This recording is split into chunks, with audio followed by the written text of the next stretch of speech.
दोस्तों नमस्कार, मैं राहुल झा आपका स्वागत करता हूँ।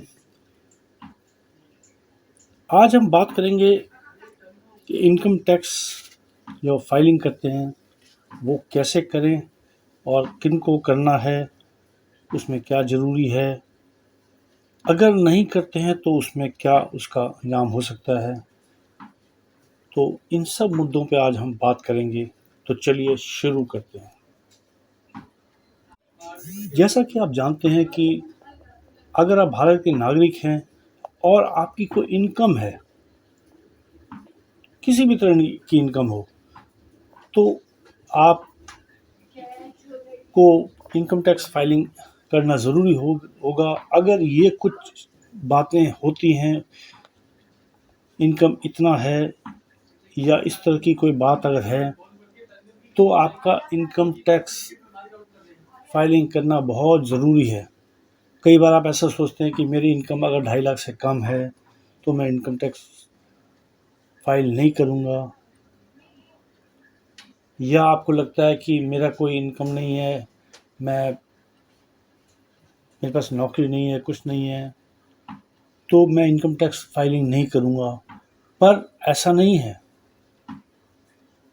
कुछ ऐसी बातें हैं जिनको आपको जानना ज़रूरी है, जिससे आप इनकम टैक्स अपनी फाइल करें, और अगर नहीं करते हैं और इनकम टैक्स का नोटिस आपको आ सकता है। सबसे पहले तो हमें ये मालूम है कि अगर आपकी इनकम 2.5 लाख से कम होती है तो आपको इनकम टैक्स फाइल नहीं करना है। इसका मतलब ये हुआ कि 2,50,000 से अगर आप 1 रुपये भी ज़्यादा आपकी इनकम है तो आपको इनकम टैक्स फाइलिंग ज़रूर करना पड़ेगा। इसके बाद वो लोग हैं जिनकी आमदनी 2,50,000 से कम है साल में, तो वो अपने बैंक स्टेटमेंट निकाल के चेक करें और देखें कि उसमें ये कुछ बातें तो नहीं हैं। अगर ऐसी बात है तो आपको इनकम टैक्स फाइल करना बहुत ज़रूरी है।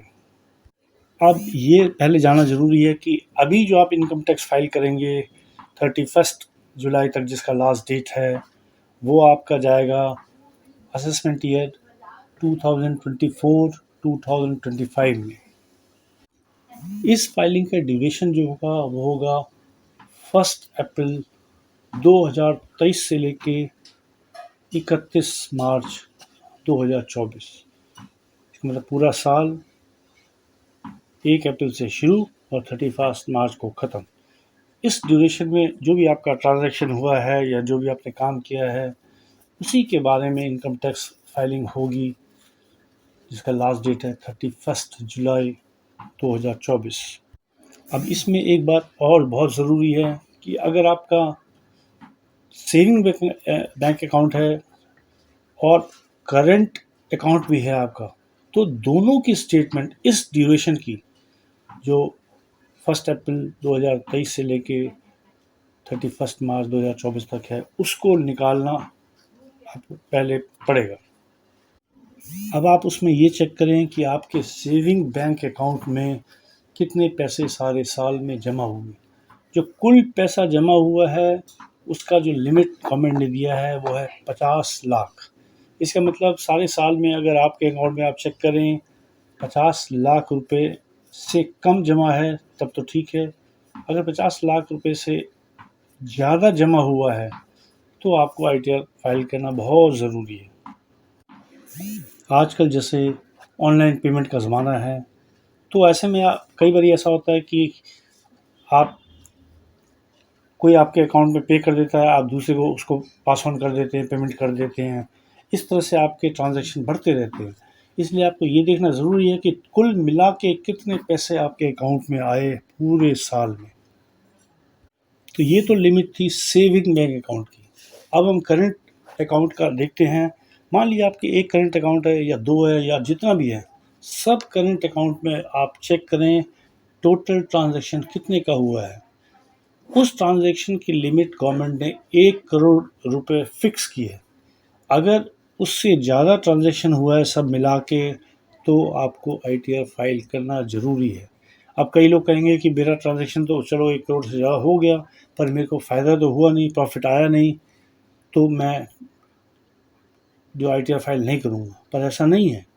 अगर आपकी ट्रांज़ैक्शन 1 करोड़ से ज़्यादा हो गई है और आपको फ़ायदा नहीं हुआ है, फिर भी आपको आईटीआर फ़ाइल करना बहुत ज़रूरी है। तो ये तो हमने बात की सेविंग अकाउंट और करंट अकाउंट की। अब इसके अलावा अगर आप फ़ॉरेन टूर लगाते हैं या कहीं घूमने जा रहे हैं, देश के अंदर ही घूम रहे हैं, या आप किसी को पैसा दे के, जैसे आपका कोई परिवार का सदस्य गया है, आप उसको पैसा दे रहे हैं घूमने के लिए, तो उसमें आपको ये देखना है कि 2 लाख रुपए की लिमिट गवर्नमेंट ने फिक्स की है। 2 लाख से ज़्यादा अगर उसमें आप पैसा लगाते हैं, तो भी आपको आईटीआर फाइल करना ज़रूरी है। तो ये बात समझना ज़रूरी है कि अगर आपने फॉरेन टूर या देश के अंदर ही टूर किया है, और या आपने किसी को पैसे दे के टूर करवाया है, जैसे आपका कोई फैमिली मेम्बर है, कोई दोस्त है, तो आपकी अगर 2 लाख की ट्रांज़ैक्शन से ज़्यादा हो गया है ये, तो आपको आईटीआर फाइल करना बिल्कुल ज़रूरी है। ये पहला पॉइंट। दूसरा, अगर आपका जैसे बिजली का बिल भी अगर आता है, ज़्यादा आता है, ये होता नहीं है, पर अगर 1 लाख से ज़्यादा आपका बिल आ रहा है, तो ऐसे केस में आपको एक आईटीआर फाइल करना ज़रूरी है। तो ये भी चेक करें, आप सारे बिल निकालें इस ड्यूरेशन के, पूरे साल के 31 अप्रैल 2023 से लेके 31 मार्च तक सारे बिल को ऐड करके देखें कि कितना आपका टोटल बनता है, और अब वो फिगर अगर ज़्यादा बन रही है, तो आपको फिर आईटीआर फाइल करना ज़रूरी है। इसके अलावा अगर कोई आपने कंपनी खोली है, कोई बिज़नेस कर रहे हैं, कोई ट्रेडिंग कर रहे हैं, तो उसमें आप देखिए, अगर आपका टर्नओवर 60 लाख की लिमिट गवर्नमेंट ने दी है, 60 लाख से ज़्यादा टर्नओवर होता है अगर, तो आपको इनकम टैक्स फाइल करना ज़रूरी है। इसको ध्यान से सुनिए, टर्नओवर आपका होना चाहिए 60 लाख, उसमें आपको प्रॉफिट है कि नहीं है, ये बिल्कुल मैटर नहीं करता। अगर आप कहें कि मेरा टर्नओवर तो 61 लाख हो गया है, मेरे को प्रॉफिट नहीं हुआ है, तो मैं तो टैक्स आईटीआर फाइल नहीं करूँगा, ऐसा नहीं है। 60 लाख से 1 रुपये भी ज़्यादा अगर आपका ट्रांजैक्शन है बिजनेस में, तो आपको फिर प्रॉफिट हो कि ना हो, आपको इनकम टैक्स फाइल करना ज़रूरी है। तो इसको ध्यान रखें, 31 जुलाई 2024 का लास्ट डेट है। इससे पहले पहले आप ज़रूर इनकम टैक्स फाइल करें। अगर आप कोई प्रोफेशनल हैं और आपका प्रोफेशनल इनकम है, तो आपके लिए बड़ी खुशखबरी है कि गवर्नमेंट ने आपको 10 लाख रुपए तक की जो है लिमिट दी है। 10 लाख रुपए से 1 रुपये भी कम होगा तो आप फाइल ना भी करें तो चले, पर 10 लाख रुपए से 1 भी रुपये ज़्यादा अगर आपकी प्रोफेशन में इनकम हुई है, तो आपको आईटीआर फाइल करना बिल्कुल ज़रूरी है। ये सभी प्रोफेशनल के लिए बात है कि बस 10 लाख की इनकम है, उससे ज़्यादा अगर होता है तो आपको फाइल करना है। अब आई टीडीएस की बारी। तो ये गवर्नमेंट का साइट है incometax.gov.in। इसमें जाके आप देख सकते हैं अपना 26 एएस का फॉर्म और एआईएस का फॉर्म। इन फॉर्म से आपको ये पता चलेगा कि आपका टीडीएस कितना कटा है। अगर आपका टीडीएस 25,000 से ज़्यादा कटा है, तो आपको फाइलिंग ज़रूरी है आपके लिए। अगर उससे कम है तो बेशक ना करें, पर उससे ज़्यादा अगर टीडीएस कटा है, तो आपको आईटीआर फाइल करना ज़रूरी है। इसी तरह से सीनियर सिटीज़न अगर आप हैं और आपका टीडीएस 50,000 से ज़्यादा कटा है, लिमिट आपको मिली हुई ज़्यादा, 50,000 तक की लिमिट मिली है, उससे अगर ज़्यादा टीडीएस कट जाता है, तो सीनियर सिटीज़न का फाइल करना आईटीआर ज़रूरी है। इसके अलावा भी कुछ ऐसे क्लॉज हैं जिसमें आपको इनकम टैक्स फाइल करना पड़ सकता है। अगर आप देश नहीं विदेश में ही कोई कंपनी चला रहे हैं या आपने कोई एसेट खरीद रखा है, तो भी आपको इनकम टैक्स रिटर्न फाइल करना पड़ेगा और उसमें मेंशन करना पड़ेगा कि वो क्या है, कैसे है, उसका रिपोर्ट आपको देना पड़ेगा। अब कई लोगों के दिमाग में आता है कि आईटीआर फाइल करके क्या फ़ायदा, नहीं करूँगा।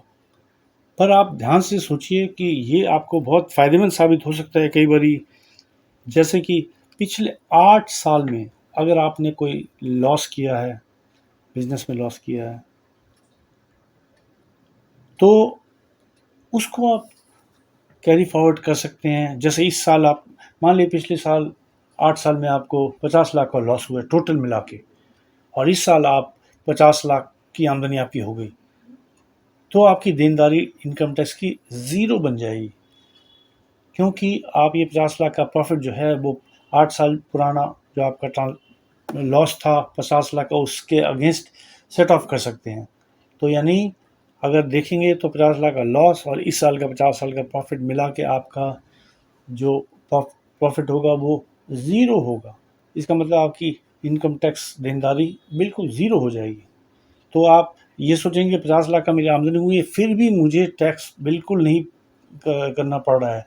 ये तब हो सकता है जब आपने लगातार 8 साल तक अपनी आईटीआर फाइल की हो और उसमें सब जगह मेंशन किया हो कि मेरा ये लॉस है, प्रॉफिट है। उसी बात से आपको ये बेनिफिट मिल सकता है कि 8 साल के जो पुराने ट्रांज़ैक्शन है उसको कैरी फॉरवर्ड करके आप आज अगर प्रॉफिट कमाते हैं तो अपना प्रॉफिट उस लॉस के अगेंस्ट बैलेंस करके उसको दिखा सकते हैं और दिखा सकते हैं कि मेरा इस साल कोई आमदनी नहीं हुआ, 50 लाख का प्रॉफिट और पिछला 50 साल का लॉस मिला के ज़ीरो इनकम हो जाएगा आपका। तो ये आपका फ़ायदा है, अगर आप इनकम टैक्स लगातार फाइल कर रहे हैं 8 साल से, तो आपको ये बहुत बड़ा एक फ़ायदा मिल सकता है। नहीं तो आप अगर फाइल नहीं किए होते आप, तो 50 लाख पे आपको पूरा पूरा टैक्स देना पड़ता है इस साल। तो इसका महत्व समझिए।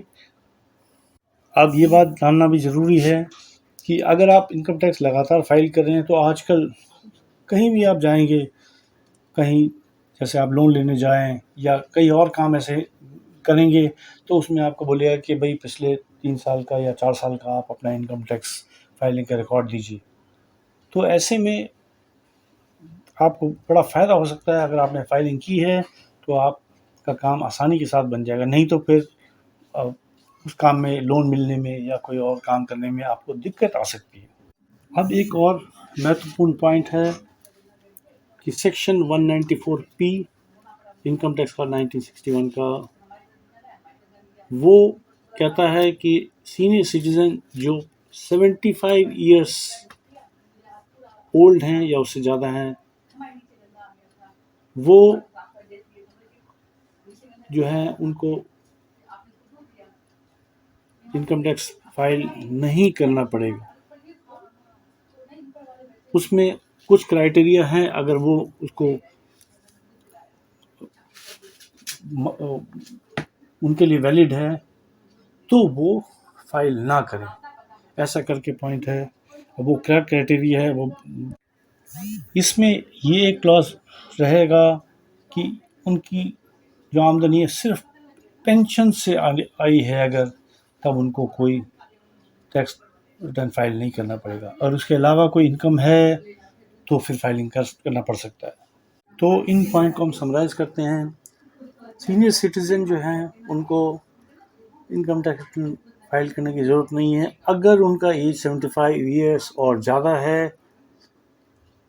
टोटल इनकम जो है उनका पेंशन और इंटरेस्ट इनकम ही है तब, और ये उन्होंने अपने बैंक को डिक्लेयर किया हुआ है, डिक्लेरेशन है बैंक के पास, और बैंक ने उनका टीडीएस डिडक्ट किया है तब।